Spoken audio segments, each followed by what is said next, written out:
Welcome, everybody, to the Richie Hicks Jr. Sports Podcast, where we bring all the news, East Coast, West Coast, North, South, around the world, every sport.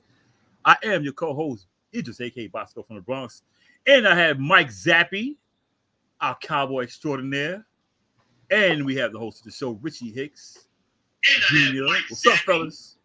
How you doing, boss? Good to see you, boys. How you doing? All right. What's going on, man? Another day, a good day to be a sports fan. Mike Zappy with the Texas Ranger throwback hat. Pretty dope. Yeah, I noticed that. I do like that hat, bro. Even though it, hat. yeah, it's a nice hat. Dude. Pretty dope hat. Indeed. On tonight's show, we're going to be speaking about a litany of topics. We're going to be playing some hot potato, going back and forth amongst all of us, whether it be the major league trades that have already happened today. We're going to talk about the way that money is being pushed around in the NFL as well as the NBA. And as I alluded to, some hot potato. Zappy's going to throw some questions at any of us and vice versa. We're going to be throwing questions back and really just have kind of an open forum on a lot of topics. This is my favorite kind of show because there's really no script. These are the ones I really enjoy. We're going to start this out, though, with Zappy's boys, and I'm going to let Zappy rip on this, and then I'm going to say my 2 cents about our game. Go ahead, Zapp. We had a phenomenal game one, back and forth. Obviously, the Astros pulled it off in the bottom of the ninth. A great game two. Rangers made a late run but couldn't pull it out, lost 4-3. But today, the way the game started, Alex Bregman, 3-run home run in the first inning. It made it seem like the Astros were going to send the message today to not only would they have won the game, they would have taken over first place in the AL West. Down comes Marcus Semien. He hit a great 2-run shot in the fourth inning, and while he's running the bases, was just staring down Framber Valdez, and you could see the tensions were getting high between the Astros as well as the Rangers. So Maldonado did say something to him, but later on in the game, Adolis Garcia came up to bat with a bases-loaded situation, hits a grand slam, stays on the bag for a moment, just admiring the ball, finally runs the bases, and when he gets home, Maldonado said something and stuff broke out. I love the way today's game went for the Rangers because I love the fact that they send a message to Houston saying, look, you guys might be the darlings of the AL West, but it's going to be a fight till the very end, and we're not going to just lay over and let you guys take over this division. You're going to have to come through. So it was a great message today by the Rangers, and a great pitching outing by Andrew Heaney as well, because I thought he was going to have a bad game. Some Zappy. I like that with the stare downs and stuff. Maybe I'm a bad guy when it comes to sports, but I love the stare downs and the taking the time to take around the base pads and everything. I love that stuff. Absolutely, man. You think about it, you love it, and what this kind of stuff does, it builds the anticipation that if Texas and Houston meet in the playoffs, this is the kind of storyline that builds up to it, just as we've seen with the Yankees and the Rays or the Yankees and the Red Sox. It's just it's building up for what's going to be an exciting second half as well as the playoffs. Yeah, great baseball. I want to piggyback you, Zappy, on I know we talk almost every day about our sports teams, and you've been frustrated because obviously with the trade deadline coming up, I know that you've been very boisterous about what you want in terms of improving the roster for that stretch run. And I guess what I'm saying is not everything is rectified with a win. But to your point, what it does is that it legitimately gives you that good juju going in, because sometimes that's all it takes. You look at the ALCS 2004, the Dave Roberts steal, the rest is history. Also staging in the regular season for a potential matchup. Same season, just throwing it out there. Derek Jeter making that phenomenal catch, busting his face in the box seats, staying in the game. Well, he wanted to. The point is that with these, especially when it's two teams in the state, one team obviously having the World Series trophies, constantly being in League Championship Series, World Series, etc. This is a feel-good one. And the emotions are running high, and it's going to be a rat race to the finish because you also have a Los Angeles Angels team who we're going to hit on in a moment that said they don't want to trade Ohtani. We're going to find out how serious they are about that. Before we get there, I do want to make mention of this. Carlos Rodon finally showing up for the Yankees, shaving off some of the fat from that over 7 ERA. Quality outing against the New York Mets. And listen, I'm not going to do a backflip when I talk about the quality of our opponents lately, but the Yankees have quietly won 4 out of 5. Win is a win. Absolutely. This time of the year, you need as many as you can get. You do, and look at it. Rangers 8-4 since the All-Star break. The Rays 2-8 or 2-9 since the All-Star break. We're seeing the teams, and if you're staying at 500, that's good because Aaron Judge looks like he's coming back this weekend. He did a mock game today while practicing in Tampa, and they said he looked good. So I think if we reintroduce Judge into this lineup going into this stretch, you guys are not that far off the wild card pace right now, boys. Right. And the trade deadline, these next couple games, you're going to find out if you're going to be buyers or sellers next week. There's no question about that. I agree 100%. It's great that we're back in winning ways, because we were looking real dead going towards the into the break, and injuries, bad pitching. We don't want to hit the ball. Anything can happen. We'll see what happens. So, like I said, we're just a few games out. Aaron Judge might be coming back Friday, dude. Boone said we're going to have a huddle tomorrow and see. Judge will be back within the week, whether it's this weekend series or whether it is early in next week. Whether I agree with it or not, I've been concerned about that injury he has. Mm-hmm. I am stoked about him coming back because, as you already stated, dude, that team needs him more so than I think any other team needs anybody right now. Yeah. His greatness has been proven with how lackadaisical and just awful the Yankees offense has been without him. He does open it up for pretty much every layer of their lineup to get better pitches. Yeah. He changes pitches. He indeed. And not to mention what he brings in the outfield too, but I will say this. I expect him to be DHing for the foreseeable future when he comes back. Yeah. So grab your glove, Stanton. Grab your glove. Right. Can't seem to grab a bat, so Bro, a lot of money. Don't get me started with that shit. Angels, we made a mention of them. Found this out right before we went live. They made a deal for. Where am I at here? Hold on, I'm sorry. Lucas Giolito. My bad, fellas. I put it on the pod page, and I thought I put it up here as well. Lucas Giolito is headed to the Los Angeles Angels. Let me just add that here. Point I'm making, guys, this is convincing me that they're reasserting the fact that they do not want to trade Shohei. Yeah. I got to agree. I thought they would be sellers, but obviously they're like, nah, we're gonna. They've been tweeners with what they're gonna do. Like nobody knows for sure what if this team is contending. It's a 3-team race though, because if they get in, they owe it to their fans no matter how it plays out. You get the excitement of October, and with the Yankees having just a very pedestrian year with all the injuries, this is a season where the Angels could sneak in. And when you think about, the Orioles, we get it. They're leading the East. Zappy and I are still waiting for the wheels to come off, when things are going to come back to a little bit of reality. Maybe they won't. Maybe they are. That for real. The Rays are starting to come back down to earth after their exceptional start.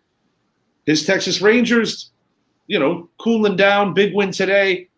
It's open. I think that's the point. The American League is wide open right now. Yeah. And I don't think even regardless of records and who's seated where, that there's any defiant favorite. I think we could agree on that. Yeah. Yeah, I believe so, especially with the AL Central. That's the division that I don't see a wild card coming out.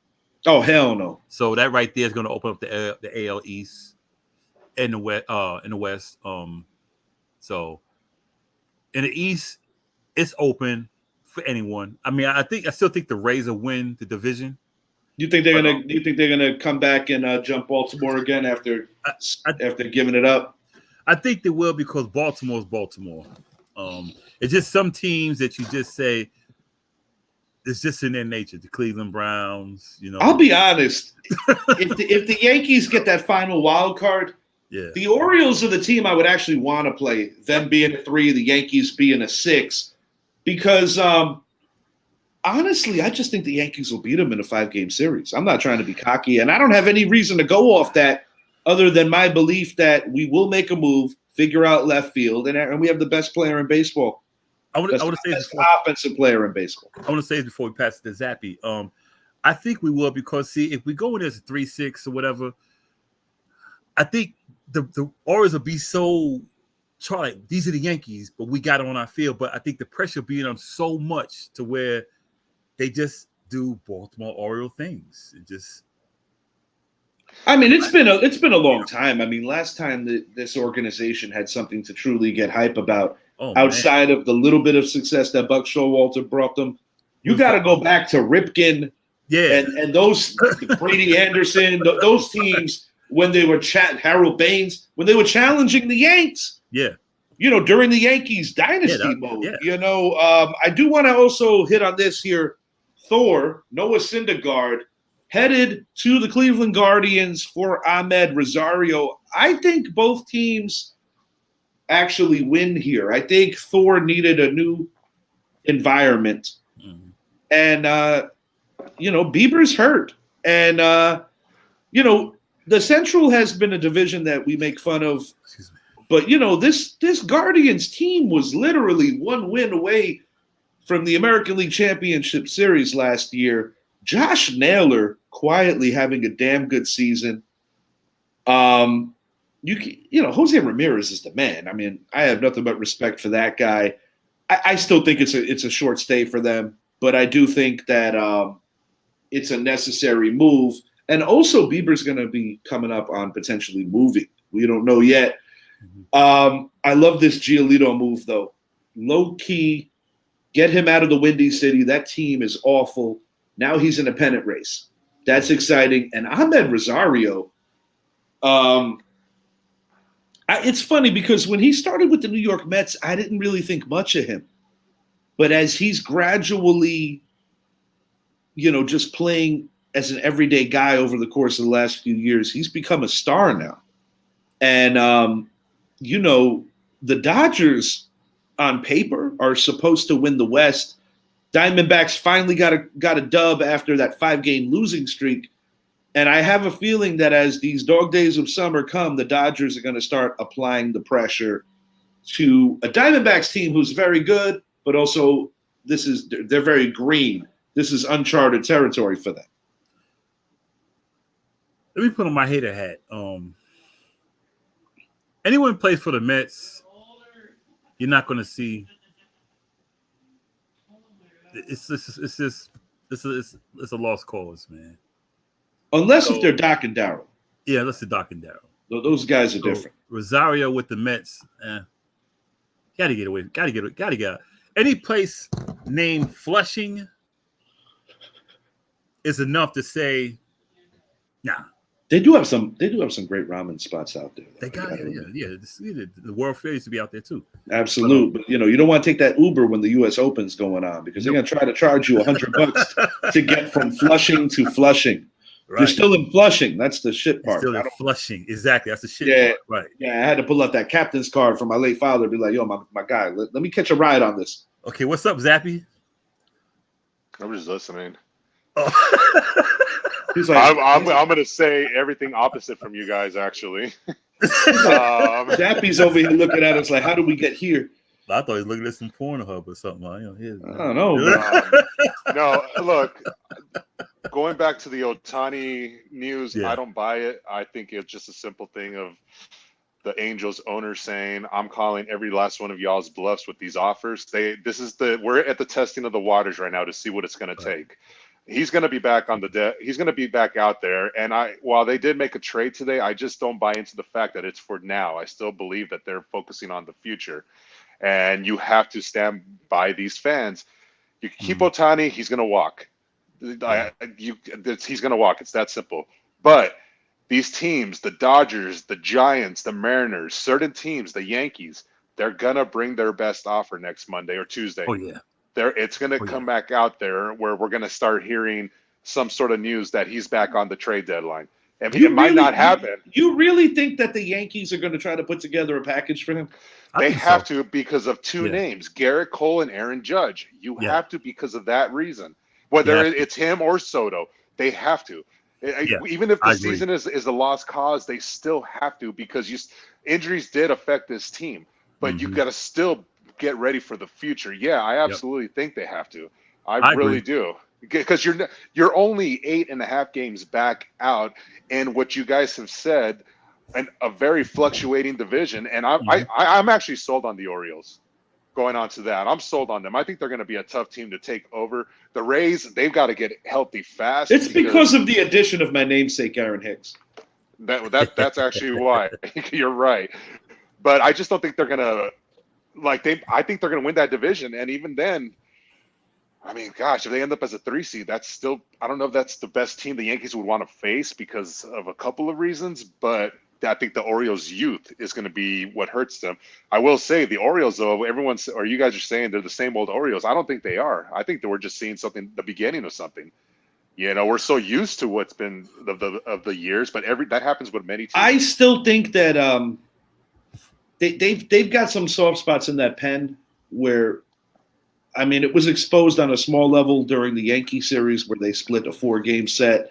I've seen it. But right now, I think they're feasting on a Rays team who actually might be hearing the footsteps, possibly losing a little confidence. To your point, they've dealt with a shit ton of injuries.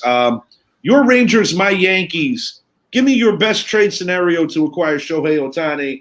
Even though it's a division rival, one thing that you have made an adamant point about is that you guys do have the farm capital to make a play for him. I still don't think it's going to happen. I don't think he's getting traded. But for the sake of why not, give me one. What do you guys deal to get this guy? So for the Rangers, obviously we're going to get a pitcher and we're going to get a DH. So we have the prospects to do so. We have 6 prospects in the top 100. So you're going to obviously start off with a guy like Owen White, who started for the AL in the upcoming game, whatever that game is called for all the young kids. He's a good young pitcher. Then you have Jack Leiter that's sitting out there who has shown great improvements this year compared to last. Then there's Brock Porter, the closer we drafted last year that is going to be a top-tier closer in baseball in a couple of years. Then you could also look at Luis Angel Acuna as a guy that I believe would be Luis Angel Acuna. No, I miss with you. So he's a shortstop. He's also playing out there in Frisco with Jack Leiter, and the two of them have been blowing it up. But the big one is Evan Carter, the outfielder, the one I don't want him to get traded. So if I was going to do a deal, it would include Brock Porter. I'm going to give you your future closer. I'm going to give you Acuna, your future shortstop. But now after the trade today, it's probably going to have to be Carter. So I'm going to throw Carter in there instead. You got yourself an outfielder. I'm going to give you Owen White. You got yourself a young pitcher, probably a number 4 right now in baseball. And that, I believe, is enough to solidify a deal for Shohei. Ivan Hidalgo, friend of the show. I think the Orioles got the AL East.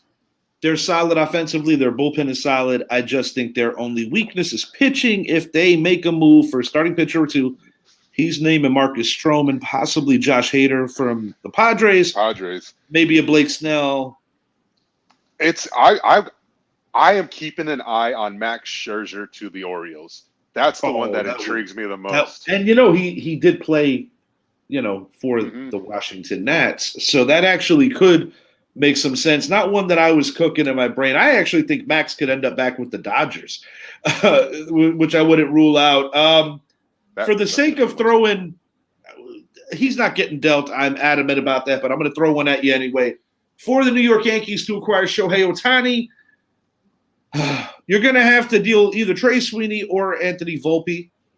you're going to have to deal the Martian, Jason Dominguez. The Yankees will fight tooth and nail to not get rid of Austin Wells. He is the catcher of the future. However, as a little fill-in, throw-in, I could see them maybe moving on from Ben Rortvedt.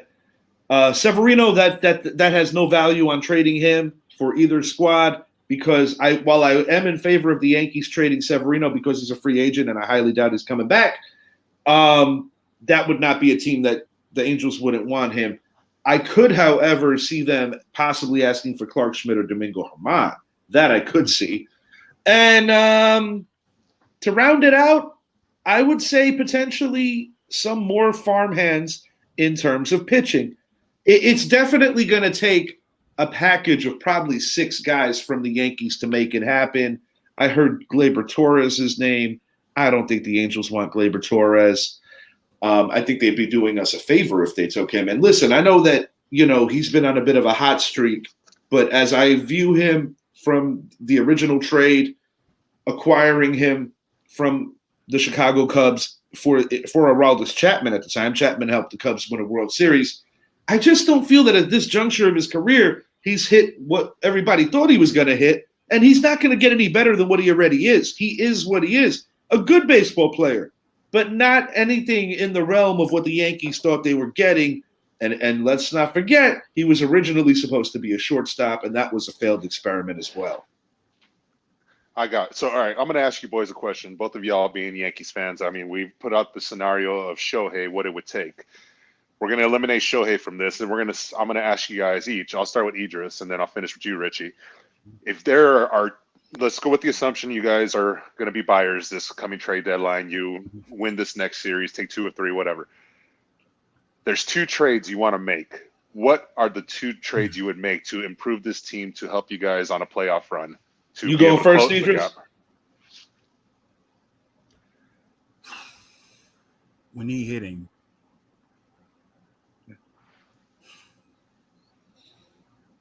I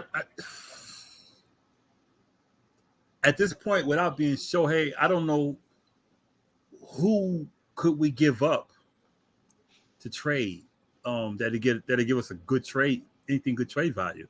Unless, I don't want to give a Germán anybody like that, or IKF. Unless I'll have no issue whatsoever giving up Germán. But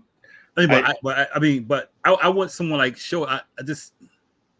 We're hurting too many. We're hurting too much, man. I mean, for Juan Soto, basically, I think it's like a diluted version of the trade that I cooked up for Shohei. Yeah. Juan Soto, you can get for Jason. I would say Jason Dominguez, maybe an Anthony Rizzo, maybe you might have to put Rizzo in there. I don't even think that would happen. You would have to, but Giancarlo with his dominance in Petco, I could potentially see Giancarlo being a part of something like that because I think Giancarlo would potentially waive the no trade clause to play on the West Coast. Yeah, I mean. But we're not talking about Shohei, right? No, we're not getting Shohei. Dude, I was doing that for the sake of being hypothetical. But for anyone else, name your left fielder. We need a left fielder. It goes without saying. As far as LeMahieu, Rizzo go, the reason why Rizzo is invaluable is because he brings the best glove we've had since Teixeira. But between LeMahieu and Torres, I think the Yankees might be able to rectify that within what they already have in the farm system just filtering up.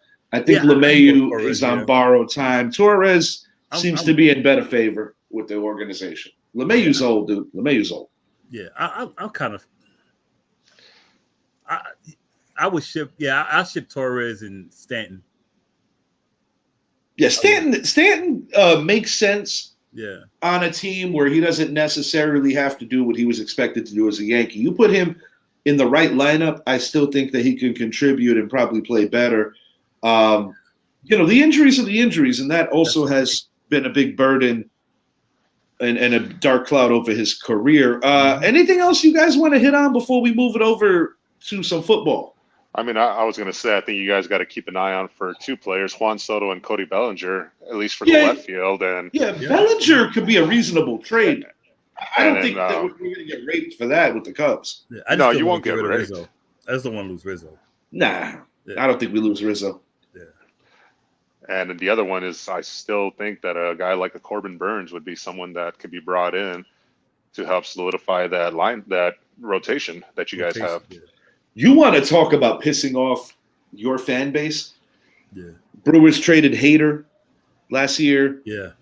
But to trade a Corbin lead Burns in first to place, a Rangers or a Yankees, that's like that fan base might lose it. You might get cheese and freaking bratwurst. That'd be bad. And we just saw this fan base lose Aaron Rodgers too. And Giannis might not be far behind either. Oh yeah. No, he might not be that far behind. Oh man, that whole Milwaukee Green Bay area would riot for weeks. You might instead of cheddar cheese, you might get some Limburger cheese. I think Jordan Love and Chris Middleton would be a lot too far after them. Be like, we're done, we're retiring. Yeah, they don't want to do that. All right, those are the names I look forward to. Who the hell is this? I know that guy. You do? I've seen that name. That guy looks like he's on the Beast from the East. Okay, yeah. Well, I'm staring at a clogged toilet swirling my chest. That I'm at Wrigley Field. I thought that was Danny DeVito. I don't know what's going on here. All right, we're gonna move it along. What will be the market for Joe Burrow after draft mate Justin Herbert just signed a massive extension, essentially per year, making him the highest paid player in the league at the moment? I think it goes without saying that Burrow is going to get more. Oh, yeah. How much more, I think, would be the ultimate question. I think 2.5 per more. Yeah. You have to. About 12.5 million total and a little more guaranteed money, but I think it's going to come up to about an average of about 55. And because Burrow is a much better quarterback than Herbert. Let's be real. Let me ask you a question. Yeah. How much better? The proof is in the pudding. I mean, because you got to look at Burrow. He got hurt his first year, came back his second year, took it to the Super Bowl with an offensive line and got him killed. But he carried that team to the Super Bowl with one good receiver. And almost won the damn Super Bowl. Almost won it. And you come back the next year, same thing, to where, you're looking at – they had a suspect defense. The D-line was good, but you had your man back there, Toasted Apple out there. But if you look at Justin Herbert, he's had what he's needed.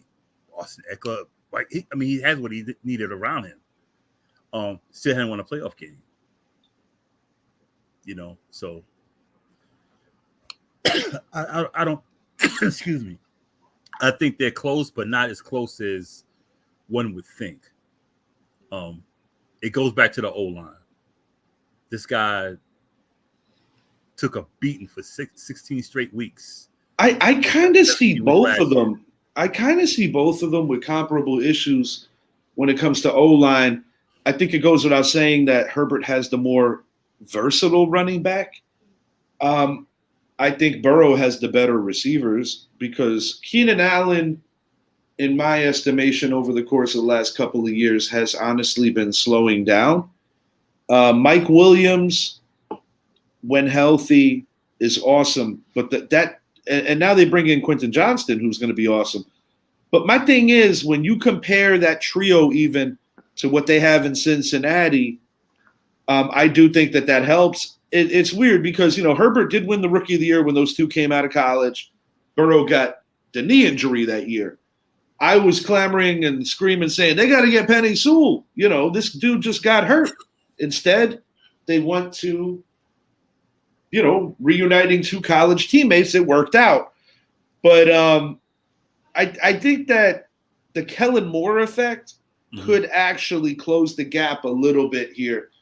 Because when I think about what happened last year and how the Chargers lost that game to the Jacksonville Jaguars, all I could keep thinking was, damn, man, we got cheated out of a third Chargers and Chiefs game because, number one, it's incredibly difficult to beat a team 3 times. Now, granted, it happened to our team this year, but it doesn't happen often. And if you look at league history, we did it to the Eagles once. They did it to us once. Tennessee did it to Jacksonville once. It doesn't happen often is my point. And I think we got cheated out of a great game because, they spin a lot of narratives when it comes to the quarterback position. It was Josh Allen and Patrick Mahomes until it wasn't. And it seems like Burrow has surpassed Allen now. And now they're talking about this is the new age rivalry comparable to Peyton and Brady. Point to be made here. I think the Kellen Moore effect is going to help the Chargers, particularly Justin Herbert, in closing the gap. And, they do play in, I would say, a better environment to throw the football, but at the same time, they don't have that same kind of fan base and that same kind of rawness of Cincinnati. Say what you want, but the Bengals have a good fan base.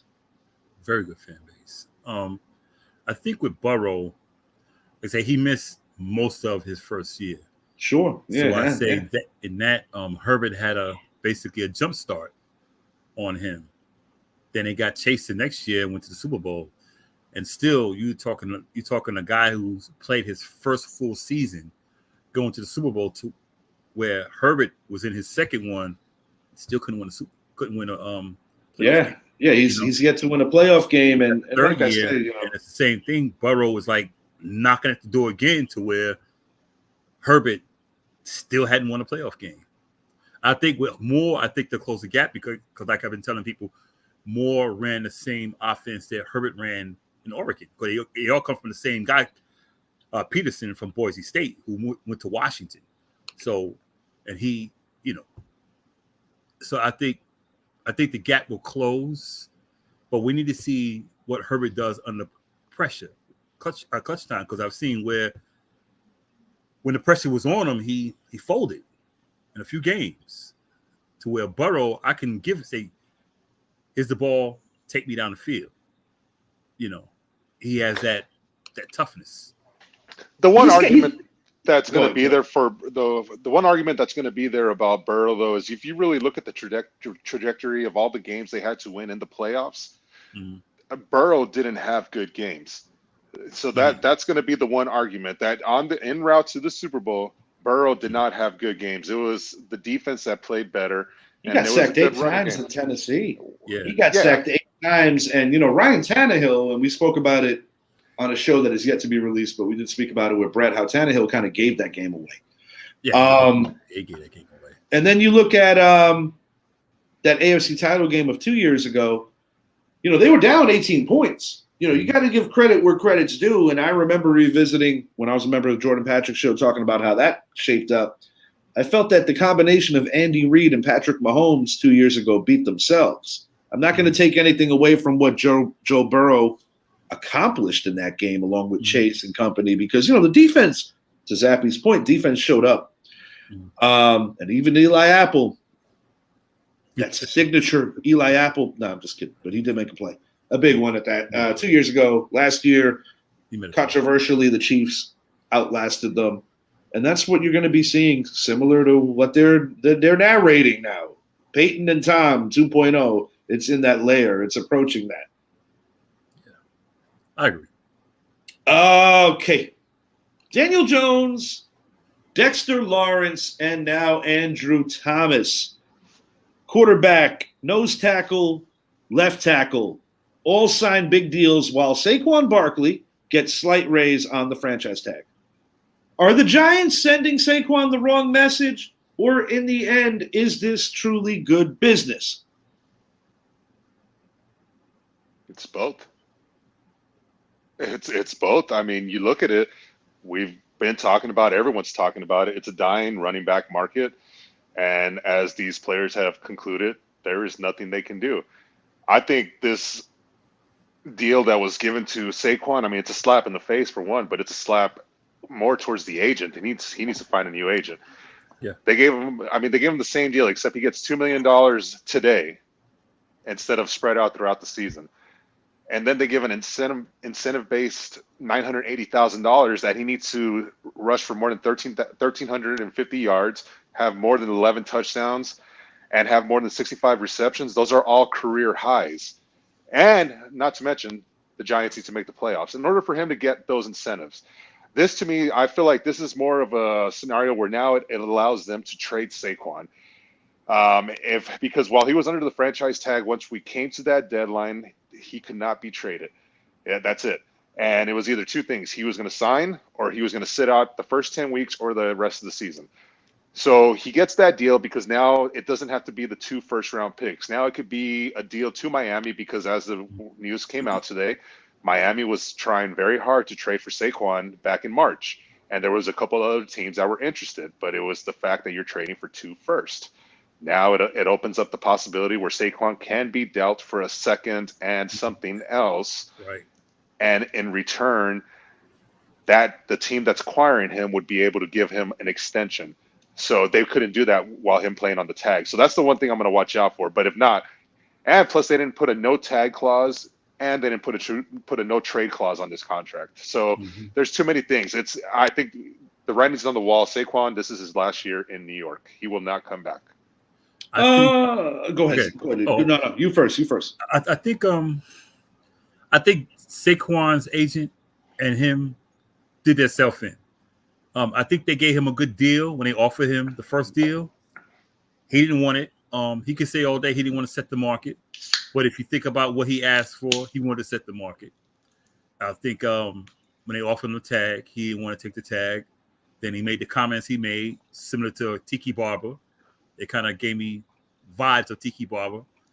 And just some things you just don't say. I mean, I understand that's how he felt. He had a right to feel the way he felt. But the way you said it, like I could have schooled my ownership. I could have said F you. Those are things that you don't say because even though you say that's not what you're going to do, you said that's what you would do. It's like interesting little stat here. Mm-hmm. I know that there's a big division amongst our fan base saying how Saquon should have got paid, how he has made Jones more successful and all this other shit. If we're talking about down the stretch, last 6 or so weeks, Saquon Barkley only rushed for about 110 yards more than Daniel Jones down the stretch. That is an interesting thing to think about. Another thing here, I'm just going to say this. I don't think Saquon's getting traded. That's number one. I don't think he is. And I also don't think that he's necessarily not going to be a Giant past this year. Because what the Giant, if he's going to get traded, it might actually happen next year should the Giants franchise him again, which they very well may. But I still think that a lot of this will be predicated off of what kind of season he has. Following the history of the Giants, they don't do stuff like that. They don't franchise you to trade you. They franchise you to buy time. Yeah. That's my opinion. And I get it. I mean, I think it's educated reasoning on Zappy's part. I really do. I just don't think that's going to happen. I don't think that – I think that they're trying to buy time because the God's honest truth is he has not been completely healthy for 2 consecutive years. If he does that and puts up comparable numbers to what he did last year, he'll get the money. He'll get a 3-year deal. He will get a 3-year deal. I don't think it'll be a 4-year deal. He'll get a 3-year deal. And I kind of want to address the I don't mean to interrupt you, Zach. I want to address the fans who say, "Well, why you pay Daniel Jones this money?" First of all, we didn't pay Daniel Jones top quarterback money. One thing. So, and I'd rather have a quarterback. He may not be this great quarterback you all want, but would you rather not have him? We have to go find some guy, off the free agent wire, pull him off the couch and make him learn the system over. We got Tyrod Taylor who can't. He's a good quarterback, but he can't stay healthy. No. No, we don't need that. Juncture of his career, he's literally. Jones made a jump from year 3 to year 4, and we saw it down the stretch. He did not make those mistakes he made in the previous years. Turnover, he wouldn't turn the ball. Fumbling, that was his problem, was fumbling the ball. He wasn't fumbling the ball. I'd rather have a quarterback and comparable running backs than have a real good running back and no quarterback. We've won our championships by running back by committee. None of them running backs are making it to the Hall of Fame that we won championships with. None of them. It's a valid point, and the thing that I see with Jones, and Zappy always says this, and he's 100% right. Mm-hmm. He always says the best ability is availability, and people can take all the shots they want at Daniel Jones, but the God's honest truth is, did anybody ever take a second to think that if Saquon Barkley didn't miss 20-plus games, maybe Jones would have progressed a little earlier too? Because Jones took on a lot of battles and a lot of hard times without Saquon even being there. And that's something that nobody seems to remember. The way that some of this emotional fan base talks, when they say, oh, he's been through the battles, bro, with all due respect, and I love Saquon, he didn't go through the battles like a Rodney Hampton or a Tiki Barber or a Brandon Jacobs or an Ahmad Bradshaw. O.J. Anderson. All those guys. And it's like, if we're pinning it like that, I don't know, man. The recency bias and the quick notoriety, the shit trips me out. But, like anything else, and Q says this all the time, when you draft a guy that high, you already set yourself up for a bit of a mess. Right.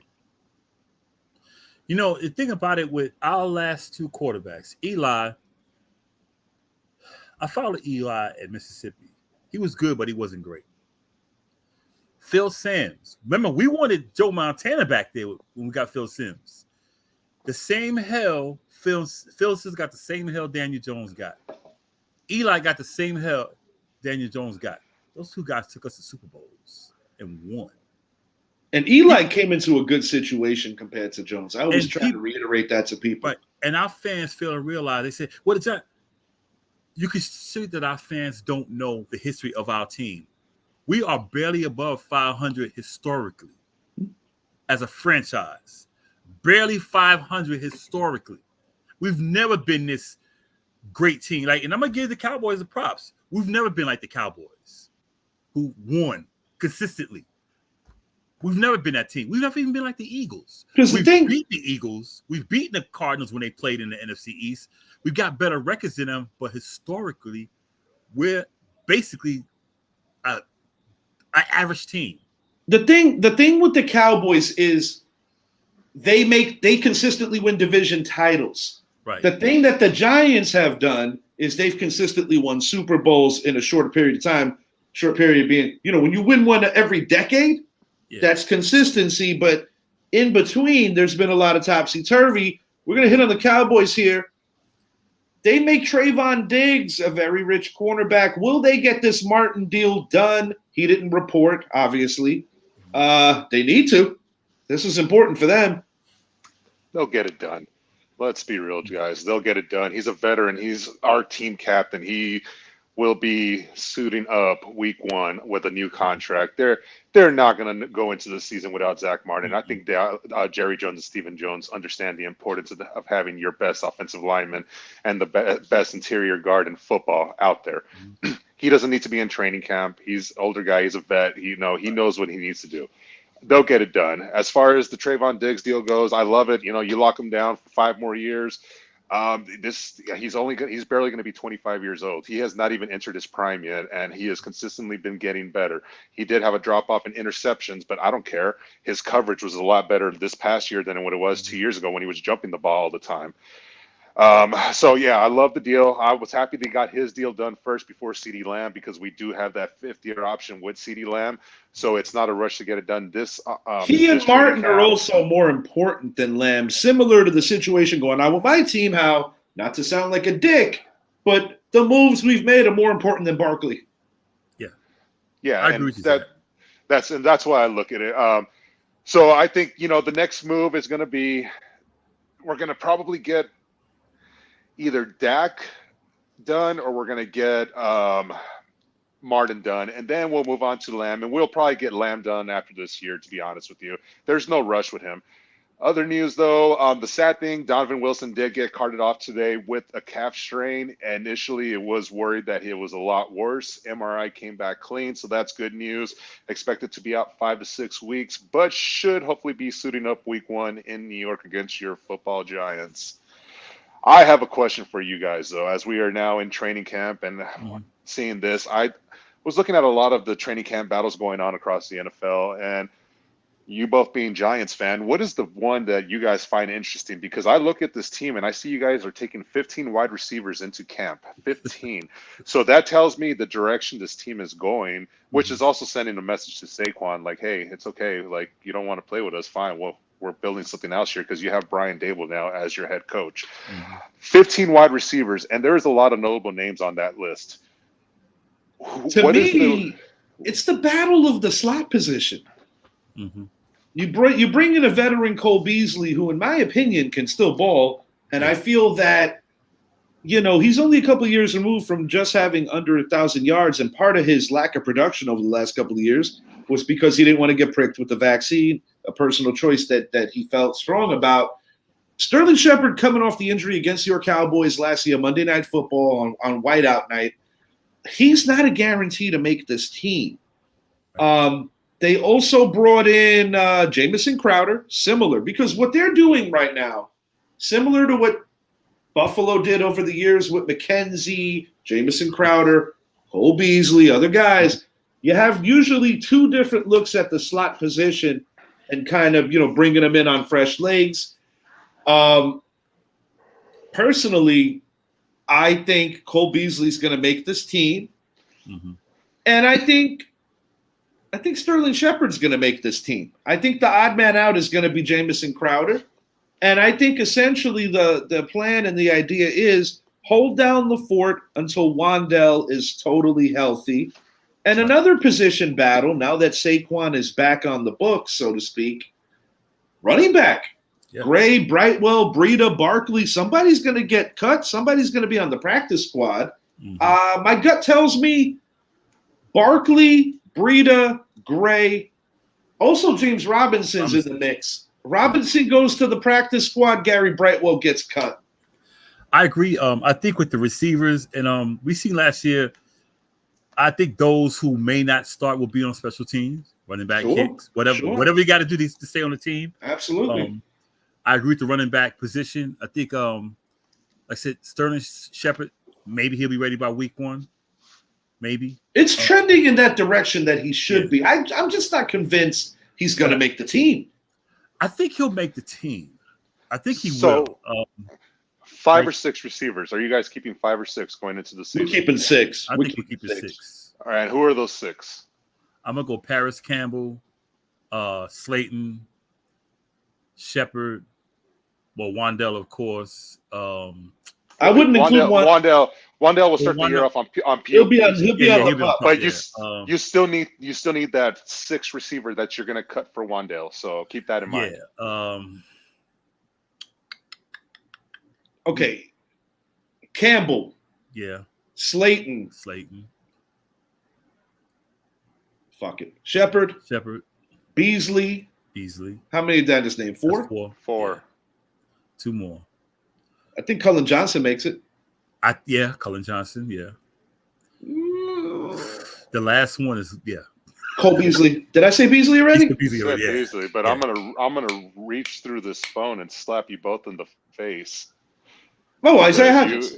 You're leaving out Hodgins. You're leaving out Jalen Hyatt, your 3rd-round draft pick. I forgot them. I don't think Sterling. Time out. We're carrying 7 receivers going into week 1, not 6. We're going to carry 7. No, I'm being serious. I'm not even trying to be funny about this. We're carrying 7 going in. Hodgins is definitely sticking with the team. Yeah, no, it's Hodgins. What's going to happen is what I see is it's going to be Sterling Shepard or Paris Campbell that makes it, and then whenever Wan'Dale gets back, Paris Campbell's making the team. One of those 2 gets cut because I don't see them keeping Paris Campbell, Cole Beasley, and Sterling Shepard. I just can't see it. But given the desire to run a lot of sub packages, I do believe that that Dable legitimately wants various looks at that slot position. I kind of hear you when you say that Shepard could get cut when Wandell gets healthy. I think Cole Beasley's making this team. I really believe that. Cole Beasley's got the moxie. He's got the experience. He's a veteran guy. Catch the ball. And he played in that system. Yeah, exactly. And see, if you look at Dable, that's what he brought from Buffalo. Even the guys on the practice squad and the guys on the couch. If you played in my system, he brought you in. But if you look at it, I mean, even Isaiah Hodgins, former practice squad player with the Bills, we're coming up under the 10-minute mark. Got more than that, but don't we? 10 minutes. We're past 50 now. This hour went fast, man. I thought we had 40 minutes. Jaylen Brown is very rich. Is Jason Tatum next? And you guys, Rip, what do you think about this? Go ahead. You make the second best player on the team the highest paid player in NBA history. That's not going to last. Yeah. That's not going to last. That's not. Yeah. I mean, how do you pay? And don't get me wrong. I think Jaylen Brown, awesome player. And I think he's a good compliment to Jason Tatum. And as I said, a good compliment to Jason Tatum. But neither one of us has been able to get it done. Yeah. You know, they got to one finals. They got beat by the Heat without Tyler Hero. You know, they got smashed a few years ago. But you make the second best player on the team, who probably isn't one of the top 10 players in the league. I wouldn't say he's one of the top 10 players. I put him in the top 20. Maybe top 20. You give him the most money of all time, and your star is sitting there waiting. Boston, take it away, Zappy. No, this was expected. Tatum's going to get more. This was expected. I think it's just showing us the direction we're going with contracts and sports altogether. This Jaylen Brown contract won't last. It's going to be Tatum that's going to top it next, and then it's going to be someone else after that. They're going to continue to go up. I mean, we look at what quarterbacks are getting now in the NFL. We look at receivers that are now breaking the $30 million a year mark in the NFL. We look at baseball players, and we look at Shohei getting ready to get a $55 million per year contract. And then look at Mbappe, who just got, including the bid, $1.1 billion. And so it's a $776 million contract for 1 year. That is insane. Let me ask you, but I mean, the contracts is not my thing. It's just the man who got the money. Is he worthy of being the highest paid player in the league of all time? No, he's not. No, but what I'm saying is it's going to be topped soon. And here in a year, he'll be not even top 10. That's the one thing. Everyone goes through it. He is an all-star. Like we're seeing in football, every sport, players are going to get more. Look at it, what we saw in baseball with all these shortstops getting paid. Dansby Swanson, for example, all these big name contracts. It doesn't mean they're the best. The Knicks so no, I don't. And I don't even think Jason Tatum deserves to be the highest paid, because he will be in about a week, maybe 2 weeks. He will be the highest paid player. The Knicks better not pay Julius Randle that much money. As much as I hate to say it, Randall's not going anywhere. They better not give him that much money. No, this is Stephen A. Stephen A. was really trying to sell his point as to why he thinks Dame makes sense. It's more realistic than him going to Miami for the sheer fact that Miami doesn't necessarily have the trade pieces that could make it work, where the Knicks, believe it or not, actually do have a decent amount of draft capital. Yeah. Brown is not even a top 10 player in the league. That contract. Brett. Oh, yeah. Yeah. You're right, Brett. I agree with you. Don't get used to him saying that shit around here. Yeah, I know, man. But Dame Time's not coming to the Knicks either. I'm just going to say that. I don't care how many points Stephen A. says. Zappy, I know I don't want to backtrack. I'm going to say this very quickly. The Giants will carry 7 receivers because essentially you got to cut it in 50%. You figure a couple will be practice squad. We're gonna carry I can't see you carrying 7 receivers, because remember, the 7 receivers you carry are on your 53. That's not including your practice squad receivers. No, I know. I understand that, but we're carrying 7. I'm calling it. We're carrying 7. 14 guys. right now, 50% of that they're gonna carry 7. You got to think about a lot of sub packages. They're carrying 7. How many tight ends? How many running backs? You're going to carry 2 tight ends. It's going to be Waller and it's going to be Bellinger. Cager might be a victim of some of this. I think we'll keep. I'm probably go with 6. I think we'll lose because Jeff Smith is going to be playing special teams more than likely, and he's essentially a receiver. I think he's one of those roster spots that's going to be on there. This is very intriguing because the more I think about it, I'm like, there is a lot of competition that's going to go down. Yeah. And you know what? Dable might have brought all that in for the competition. Well, absolutely. I mean, going back to last year, if you wanted to play, you had to show you were hungry. But the beautiful thing about this too is that when you think about monies, there's not a lot of it in that receiver room, and that is actually a blessing. But I do think that with a lot of sub packages and just the creativity, our offense is going to be a lot better. I just hope Darren Waller can stay healthy. You figure this: we sat Kenny Golladay down with that big ass check and put Isaiah Hodgins in because that was a Gettleman check. Yeah, the kid that went to KC. Mm-hmm. And I'm Darius Tony. Yeah, not the one that just signed. What's his name? Richie James. Yeah, they were getting paid pennies. Yeah, Richie James. They were on the field, and Golladay sat on the bench. Yeah, God, this trash.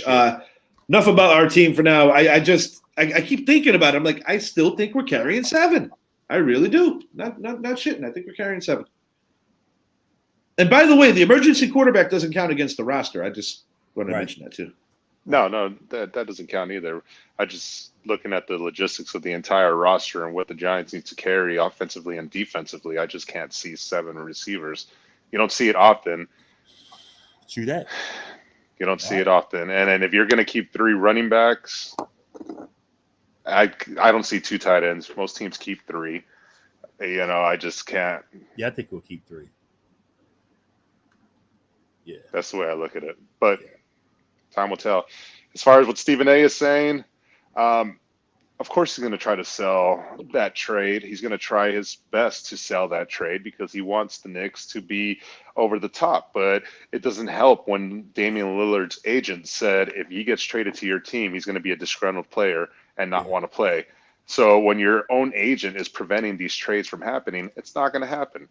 We'll see how it plays because the reality is if the team that he wants to go to, they cannot make it work. What is he going to be? Just disgruntled in general? You're in Portland, pal. You already burned that bridge. So I do think Miami does have better trade equity than New York, actually. That's debatable. Yeah. That's debatable. Debatable. If they do, because the thing is, okay, better trade equity in what level? A realistic trade or just admiring what could be moved? Because I don't necessarily think Miami is going to appease anybody to go get Dame Lillard. That's part of what I'm getting at. And it would be very Knickish if they overdid it, but this is not the same regime. I mean, I don't see the Knicks doing that either. I don't know. Stay tuned. Stay tuned on this because right now, to your point, when the agent is basically kind of being so abrasive, it's hard to really envision anything happening. Yeah, we'll see. And Shohei's not getting traded. Zach Martin's going to be a Washington Commander, according to Idris. That was funny. I think with Zach Martin, like I said on our previous shows, I think this is Jerry being Jerry. He's going to sign Zach Martin. You got to, bro. It literally goes against everything you've been trying to do. Jerry right likes now. their headlines, so he's going to make people have something to talk about. But he's going to sign Zach. Zach will be week 1. He'll be on the field. Week 1, he'll be, and he will probably be the highest paid guard, or if not, he'll be number 3. Trayvon Diggs, who hasn't even turned 25, his deal equates him to an equal contract as Lattimore, ranked at 5th. Dame to Phoenix with the loss of Paul. I wouldn't call losing Paul a loss, Bretsky. Brett's drunk. They just brought in no. God no. Close the show, man. Brett's drunk. No. For Oh, Idris, for Zappy, and for Drunk Brett, I am your host, Richie. Thank you for watching the show tonight. Giants carrying 7, maybe 6. I think 7. We out. Yeah.